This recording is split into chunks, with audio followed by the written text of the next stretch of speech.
Erev Tov Rabotai, we are continuing with our Mishna Yomi, Masechet Bava Batra. We are up to Perek Zayin, Mishnah Gimel. Today's Mishnayot should be Le'ilun Nishmat, Neria ben Svetlana, Ranbai Vediyahu ben Burcha Israelov, Chana bat Miriam, Sason ben Ryan, Yoshua ben Shifra, Menuchatam beGan Eden, Amen.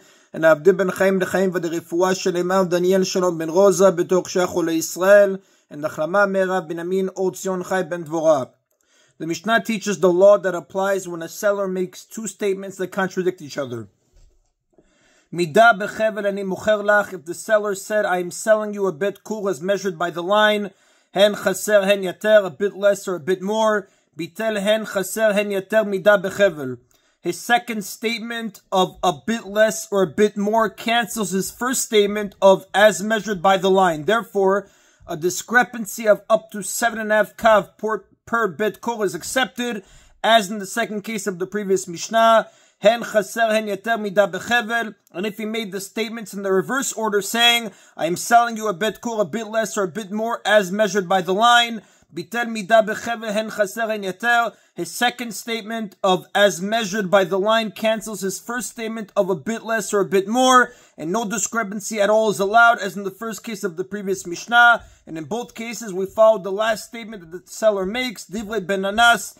These are the words of Ben Nanas, who holds that whenever a person makes two contradictory statements, one after the other, we assume that he meant the second one to stand. The sages, however, disagree with this ruling of Ben Nanas because they hold that when a person makes two contradictory statements, we cannot be sure which statement he really wanted to be the one that stands. Therefore, in this case, we follow whichever of the two statements is better for the seller, since he is considered to be in possession of the land. If there is less than a bit kul of land, we follow the statement of a bit more or a bit less, whether the seller said it first or last, and the buyer must forgive a discrepancy of the 7.5 kav. But if there is extra land, we follow the statement of as measured by the line, whether the seller said it first or last, and the buyer must return any extra land or pay for it, depending on exactly how much extra there is, as we learned in the previous Mishnah. And the Rab tells us, V'alacha ki chachamim, the halacha follows the opinion of the sages. The Mishnah now turns to a third case where the allowable discrepancy is even greater than 7.5 kav per bit kol, b'simanav uvim tzarav. If the seller said, I am selling you the bit kol that is within these markings and boundaries, pachot mishetut igio, then the law is that even if the field that is within the boundaries given by the seller is up to 1/6 less than a bit kol, meaning it is missing up to 30 kav, the buyer keeps the field as is and he does not receive any refund. Since the seller clearly stated that he was selling the field that is between the boundaries and the buyer accepted this, the sale stands even if the field is quite a bit smaller than a bit kol. However, since the seller did say that the field was a bit kol, the field has to be at least close to a bit kol in size. Therefore, while the allowable discrepancy is larger than it is in the previous Mishnah, it cannot be more than 1/6 of the size of a bit kol. Ad shetut inakeh, but if the field was missing more than 1/6, the buyer deducts the corresponding amount from the purchase price. If the field within the boundaries measures less than 150 kav, then the buyer can deduct money for all of the missing land, because it is not proper to call such a small field a bit kol. Similarly, if the field is up to 1/6 larger than a bit kol, the buyer keeps the extra land. But if it is more than 1/6 larger than a bit kol, meaning it is more than 210 kav, he must return all the extra land. So if it's up to 1/6 larger, he keeps it. If it's more than 1/6 larger, he returns all the extra land. Since the seller did not say that he was selling a bit kol, since the seller did say that he was selling a bit kol, he is entitled to take back the extra land, even though it is within the boundaries. And that is the end of Mishnah Gimel. The final Mishnah of the chapter, Mishnah Dalet, speaks about cases where the seller is selling part of his field and keeping the rest for himself. If someone says to his fellow, I am selling you half of the field, but does not identify the half of the field that he is selling, we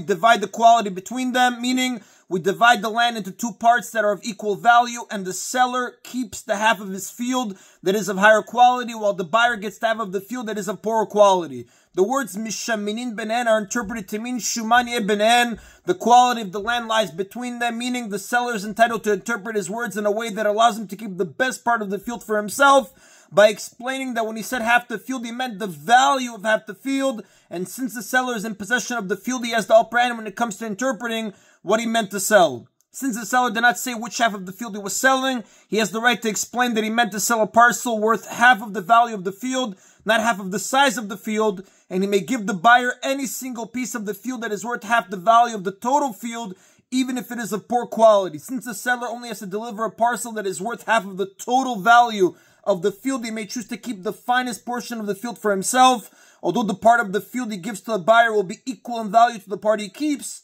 and the portion that is of poorer quality will actually be larger in size. A person prefers a smaller parcel of high quality land to a larger parcel of poor quality land. Now, this law applies only when it is possible that the seller indeed meant to sell half the value of the field and not a particular half of the field. If it's clear the seller meant to sell a particular section of the field, for example, if the buyer had agreed to buy the half that was next to his own neighboring field, and the seller cannot interpret his words in this way.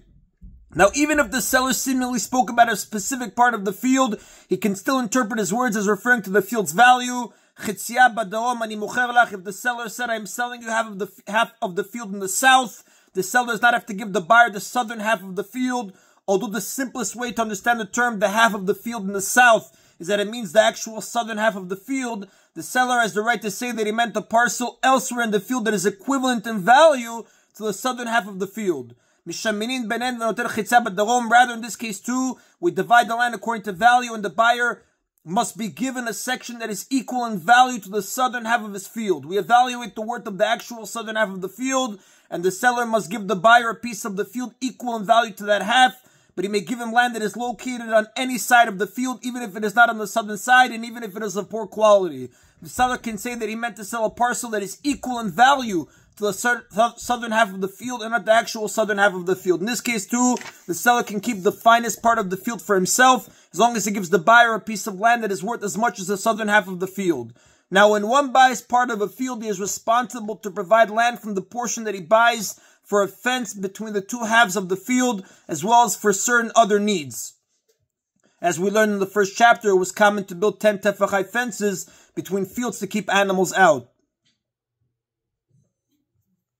And the buyer accepts upon himself to provide land for the fence that must be built between the two halves of the field. The large trench that is dug outside on his side of the fence, and the small trench that is dug between the trench and the fence. Although the seller needs protection from animals just as much as the buyer does, since the seller said only that he was selling half of the field, he is not required to provide extra land for that protection, as the Rav and the Rambam's commentary explain.